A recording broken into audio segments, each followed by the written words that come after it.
नमस्कार, मी डॉक्टर ओंकार निंगनुरे। आज तुळशीचे आरोग्यासाठी सर्व फायदे मी सांगणार आहे।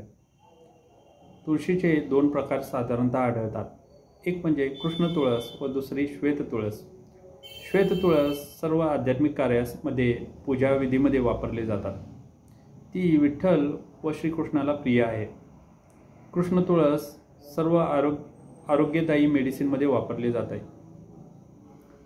तुळस ही अँटीऑक्सिडंट्स मोठ्या प्रमाणात असल्यामुळे रोगप्रतिकारक शक्ती चांगली डेव्हलप करण्यात मदत करते।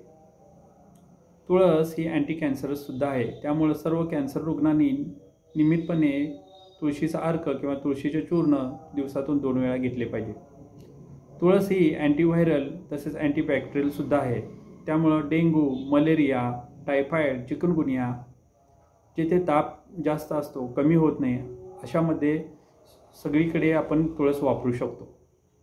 तुळस ही अँटी इन्फ्लामेटरी सुद्धा आहे। जेथे इन्फेक्शनमुळे सूज येते, वेदना येते, त्या ठिकाणी बाह्यांतर किंवा अंतर्गत आपण तुळस वापरू शकतो।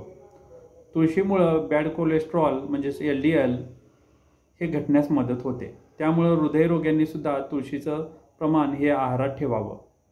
तुळशीमुळे पित्ताशयाचे खडे देखील कमी होण्यास मदत होतात। लंग डिसीज म्हणजे फुफ्फुसाच्या सर्व आजारामध्ये जेथे इन्फेक्शन असतं, निमोनिया तसेच TB यामध्ये देखील रोगप्रतिकारक क्षमता चांगली डेव्हलप होऊन तेथील इन्फेक्शन कमी करण्यास तुळस मदत करते। तुळस जे काय आपली पचनशक्ती बिघडलेली असते, जेथे फॅटी लिव्हर असतं, कावीळ असतं, लिव्हर सिरोसिस असतं, यामध्ये देखील तुळस चांगले रिझल्ट दाखवतं। थँक्यू।